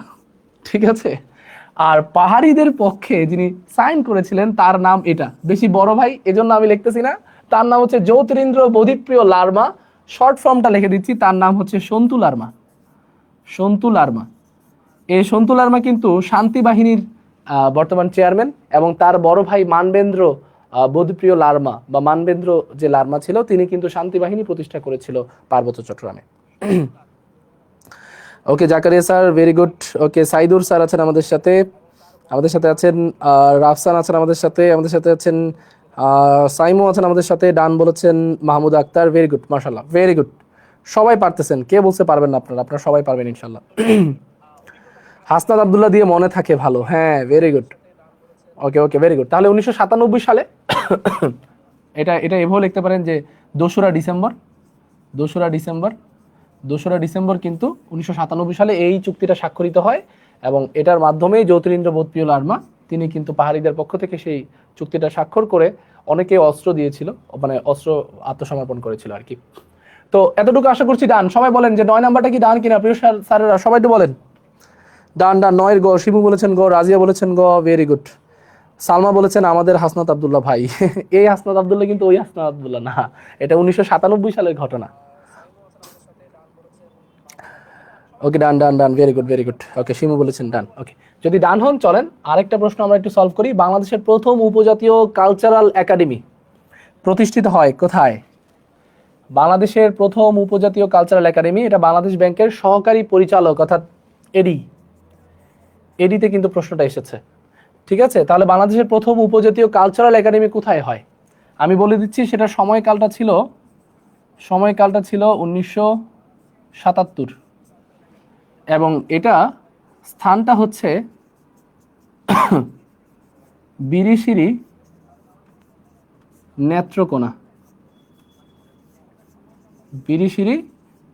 তাহলে আনসারটা হবে নেত্রকোনা। এটা আনসারটা কোথায় হবে? নেত্রকোনা।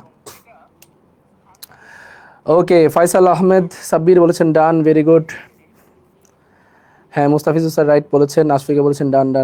অনেক ধন্যবাদ আপনাদের সকলকে, অনেক ধন্যবাদ। আচ্ছা, তাহলে আশা করছি এতটুকু পর্যন্ত সবাই ডান। এত নেট স্লো কেন? ওকে, নেত্রকোনা, তালুকদার স্যার বলেছেন নেত্রকোনা, মুন্নি বলেছেন বি হবে, রিয়াজ বলেছেন বি হবে, উম্মে হাবিবা বলেছেন বি হবে। ওকে, তাহলে দেখছেন খুবই ইজি প্রশ্ন, এবং এই প্রশ্ন কিন্তু বাংলাদেশ ব্যাংকের এডির প্রশ্ন।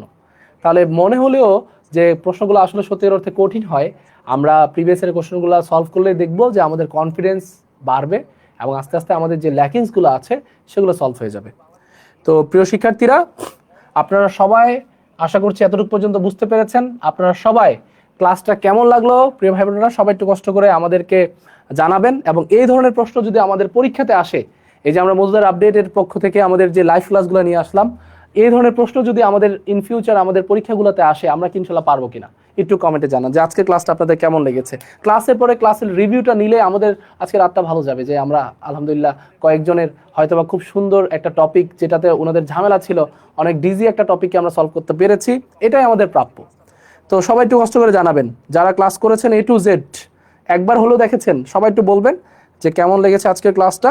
এবং অবশ্যই আপনাদের যত ফ্রেন্ড সার্কেল আছে সবাইকে কিন্তু আমাদের প্রতিনিয়ত যেই ক্লাস কার্যক্রম এখন থেকে শুরু হচ্ছে সেটাতে আপনারা আমন্ত্রণ জানাবেন, এবং ট্রাই করবেন যেন তাদের সাথে একটা সুন্দর কমিউনিকেশন গ্রো করতে পারেন। ওকে, মাসুদ মিয়া বলেছেন আলহামদুলিল্লাহ, অনেক ভালো, অনেক ধন্যবাদ। মাহমুদা বলেছেন আলহামদুলিল্লাহ ইনশাল্লাহ পারবো। ওকে, আফিফা বলেছেন ইনশাল্লাহ পারবো, অনেক ধন্যবাদ জানাই আপনাদের, অনেক ধন্যবাদ। ইনশাল্লাহ পারবো, অনেক ধন্যবাদ। যেহেতু বলেছেন পারবো, তাহলে তো আর কোনো কথাই নেই। আর আজকের ক্লাসটা এত সুন্দরভাবে করার জন্য আপনাদের সকলকে আমি অনেক ধন্যবাদ জানাই, কৃতজ্ঞতা জানাই। এত সুন্দরভাবে ক্লাসটা করেছেন আপনারা। তালুকদার স্যার বলেছেন অনেক আলহামদুলিল্লাহ অনেক সুন্দর ক্লাস। আদিত্য শর্মা বলেছেন সুন্দর ক্লাস।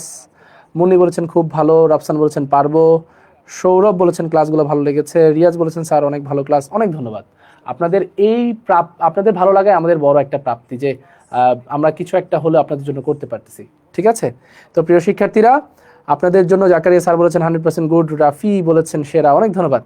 তো আমরা চাই যে আপনারা সবাই আপনারা সবাই আমাদের এই ক্লাসগুলোর সাথে কানেক্টেড থাকেন। আমি আপনাদের মঈন ভাই, মঈন স্যার আপনাদের সাথে ইনশাল্লাহ ক্লাসে যুক্ত হব এবং প্রতিনিয়ত আপনাদের সাথে ক্লাস কার্যক্রমগুলো আরও সুন্দরভাবে ক্লাসগুলো ইনশাল্লাহ চালাবো। যখনই আমাদের পেজগুলোকে আপডেট দেওয়া হবে যে আজকে মঈন স্যারের ক্লাস আছে, সবাই রেডি হয়ে যাবেন যে ইনশাল্লাহ আজকে ক্লাসটা খুব সুন্দরভাবে করব। আর যেদিন যে টপিকটা ধরবো সেই দিন সেই টপিকের পোস্টমর্টম করে ছাড়বো আজকের মতো ইনশাল্লাহ। তো প্রিয় শিক্ষার্থীরা, সকলের জন্য অনেক অনেক অনেক শুভকামনা জানিয়ে আমরা আজকের ক্লাসটা এখানে বিদায় নিচ্ছি। এটা শুধু বিদায় না, এটা একটা খানিকের প্রস্থান। ইনশাল্লাহ খুব শীঘ্রই আপনাদের সাথে আবারও দেখা হবে নতুন একটা লাইভ ক্লাসে। নতুন নতুন খুবই গুরুত্বপূর্ণ ইন্টারেস্টিং এমসিকিউগুলোর টপিকগুলো আমরা সলভ করব দারুণভাবে। তো আমাদের সাথে যুক্ত থাকুন, আমাদের পেজটাকে সাপোর্ট দিন এবং যত ধরনের সমস্যা সেগুলো আমাদের সাথে শেয়ার করুন। ইনশাল্লাহ আমরা আপনাদের সাথে আছি শেষ পর্যন্ত। সকলকে অনেক অনেক ধন্যবাদ জানিয়ে আমরা আজকের ক্লাসটা এখানেই শেষ করছি। আসসালামু আলাইকুম সবাইকে। আল্লাহ হাফেজ।